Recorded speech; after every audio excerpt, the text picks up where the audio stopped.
नमस्कार, आप देख रहे हैं एनएमएफ न्यूज में आपके साथ शबनम। एक तरफ संसद से खड़े होकर प्रधानमंत्री मोदी ने पाकिस्तान को जमकर खरी खोटी सुनाई है, आतंक पर बेनकाब कर दिया है, तो दूसरी तरफ पाकिस्तान के विदेश मंत्री इशाक डार पहुंचे हैं अमेरिका में जाकर इशाक डार गिड़गिड़ाते हुए नजर आ रहे हैं और पानी वाली मार जो भारत ने उस पर दी है उसके लिए बातचीत की टेबल पर आने की पेशकश कर रहे हैं और अमेरिका से अपील कर रहे हैं कि वो भारत को बातचीत के लिए मनाए, क्योंकि पानी की कमी से पाकिस्तान में भारी तबाही मच रही है। पाकिस्तान खाने के लिए अभी तक तो मोहताज था, लेकिन अब पीने के पानी के लिए भी उसे तरसना पड़ रहा है। यही वजह है कि जिस वक्त भारत में संसद में पाकिस्तान को बेनकाब किया जा रहा था, पाकिस्तान को आतंक के मुहाने पर तोड़ा जा रहा था, उसी वक्त पाकिस्तान के विदेश मंत्री पहुंचे हैं अमेरिका और यहां अमेरिका में बातचीत कर वो पाकिस्तान जो है अपील कर रहा है कि भारत बातचीत की टेबल पर आए और उसके साथ जो मसले हैं उनको सुलझाने पर आगे बातचीत की जाए। हालांकि पहले ही इशाक डार की अपील से पहले ही रक्षा मंत्री पाकिस्तान के प्रस्ताव को ठुकरा चुके हैं और संसद में खड़े होकर भी राजनाथ सिंह ने पाकिस्तान को आईना दिखाया और साफ साफ एक उसमें चेतावनी जारी कर दी कि पाकिस्तान से बातचीत और खून खराबा एक साथ नहीं चल सकता है। राजनाथ सिंह ने साफ साफ कहा है कि भारत पाकिस्तान को जो है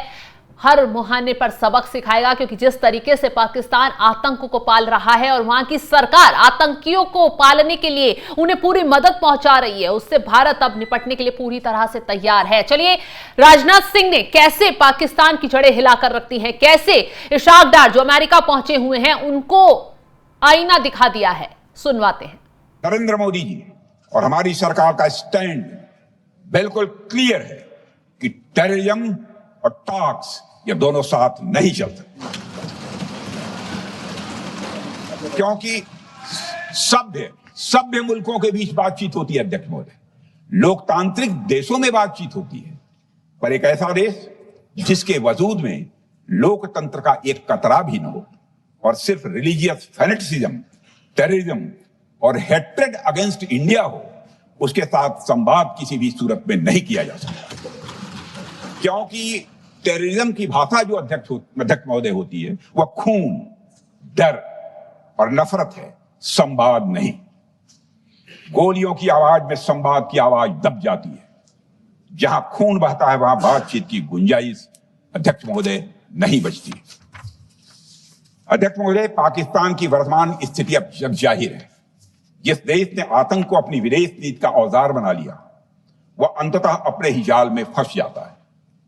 पाकिस्तान की नीति और चरित्र को लेकर कोई भ्रम नहीं रहना चाहिए।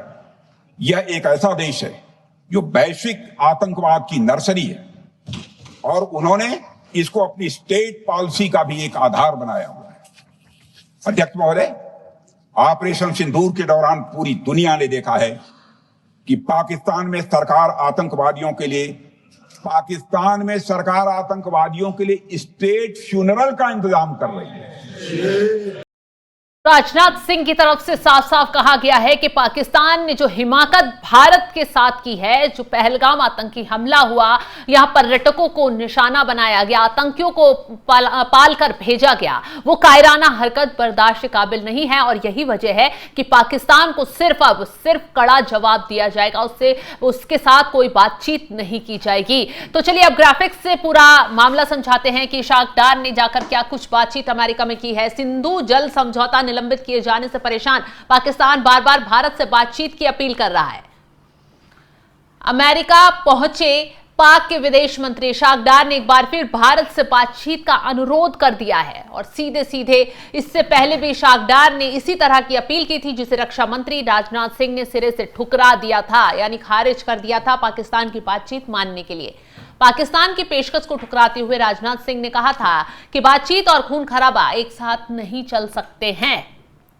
डार ने कहा था कि पाकिस्तान भारत के साथ हर मुद्दे पर बातचीत चाहता है, जिसमें आतंकवाद का मुद्दा भी शामिल होगा। पाकिस्तान के विदेश मंत्री ने अमेरिका के सामने खुद को विक्टिम दिखाने की कोशिश की है, बेचारा दिखाने की कोशिश की है।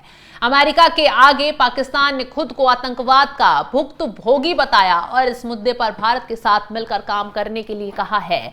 यानी कि पाकिस्तान जो है वो खुद को ही आतंकवाद से पीड़ित बता रहा है, जबकि खुद आतंकवाद को पालने का काम करता है। तमाम रिपोर्ट ऐसी सामने आ चुकी हैं और सबसे बड़ी बात तो ये है कि ये भी खुलासा हो चुका है कि कैसे पाकिस्तान के ही आतंकवादी पहलगांव में आए, उन्होंने पूरा प्लानिंग की, हथियार जो मिले वो अमेरिकी राइफल थी, जो राइफल पाकिस्तान जो अमेरिकी सैनिक थे अफगानिस्तान में छोड़कर गए थे, वो राइफल जो मिली हैं वो इन आतंकवादियों के पास से मिली हैं। तमाम ऐसे गैजेट्स मिले हैं, सैटेलाइट फोन मिले हैं जो चाइना से मंगवाए गए थे। अब जाहिर सी बात है पाकिस्तान ने पूरी साजिश के तहत भारत को आंख दिखाने की कोशिश की। भारत में आतंकी हमला जिस तरीके से हुआ उसका जवाब तो अब पाकिस्तान को मिलेगा ही मिलेगा, चाहे अब पाकिस्तान गिड़गिड़ाए, चाहे पाकिस्तान अमेरिका के आगे कितना भी जाकर बातचीत की टेबल पर आने के लिए कोशिश करता हुआ नजर आए। हालांकि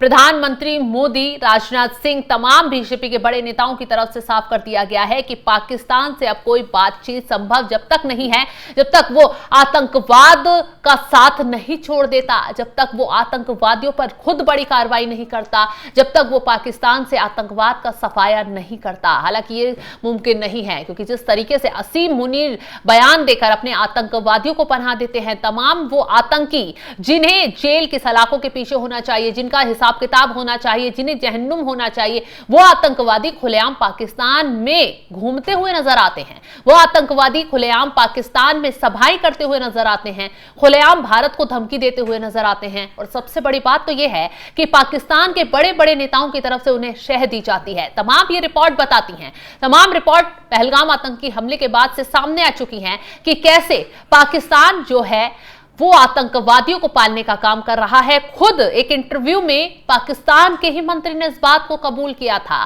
कि कैसे पूरी मदद पाकिस्तान के आतंकवादियों को किसकी शह पर दी जाती है, कैसे पाला जाता है। और यही वजह है जब पहलगाम आतंकी हमला हुआ, भारत ने ऑपरेशन सिंदूर से पाकिस्तान की कमर तोड़ने का काम किया, आतंकवादियों के ठिकानों को ढेर किया, आतंकवादियों को ढेर किया, तो पाकिस्तान सबसे ज्यादा बौखला गया। हालांकि ऑपरेशन सिंदूर जब सफल हुआ, पाकिस्तान में भारी तबाही मची, तो ऐसे ही जैसे अभी पाकिस्तान के विदेश मंत्री पहुंचे अमेरिका, ठीक पहले वैसे ही अमेरिका से भी गुहार लगाई गई कि हमें बचा लो जनाब, हमें बचा लो, हमारे यहां तबाही रोक लो, भारत से कह दो कि किसी तरह ये युद्ध रुक जाए। और प्रधानमंत्री मोदी ने खुद जिक्र किया कि उन्होंने अमेरिका के जो मंत्री हैं उनका फोन आया, लेकिन उस वक्त उन्होंने फोन नहीं उठाया। उसके बाद उन्होंने बैक कॉल किया तो उन्होंने खुद उसको उधर से कहा गया कि अगर आपने ये वार नहीं रोका तो पाकिस्तान कोई बड़ा हमला कर देगा। हालांकि भारत की तरफ से दो टूक प्रधानमंत्री की तरफ से साफ चेतावनी देते हुए कहा गया कि इसका अंजाम पाकिस्तान को फिर बहुत बुरा भुगतना पड़ेगा, हमला इस बार बहुत बड़ा होगा। इसके बाद पाकिस्तान इतना घबरा गया कि खुद बातचीत की टेबल पर आने के लिए भारत के आगे गिड़गिड़ाया। डीजीएमओ स्तर की बातचीत हुई और सीजफायर लागू हो पाया, लेकिन ऐसे में भारत ने बड़ी स्ट्राइक करते हुए जो पानी था पाकिस्तान जाने वाला वो रोक दिया और पाकिस्तान अब प्यास से तड़प रहा है, गिड़गिड़ा रहा है। और यही वजह है पाकिस्तान के विदेश मंत्री इशाक डार अमेरिका पहुंचे हैं, बातचीत के लिए भारत से गुहार अमेरिका के जरिए लगाते हुए नजर आ रहे हैं। लेकिन इस वक्त राजनाथ सिंह ने साफ कह दिया कि खून खराबा और बातचीत एक साथ नहीं हो सकती है। फिलहाल अब पाकिस्तान की हालत बद से बदतर होती जा रही है, भारत की मार से पाकिस्तान बिलबिलाता हुआ नजर आ रहा है। फिलहाल इस खबर को लेकर आप क्या राय रखते हैं, कमेंट बॉक्स में अपनी राय जरूर बताइएगा और तमाम बड़ी खबरों के लिए आप हमारे साथ जुड़े रहें। नमस्कार।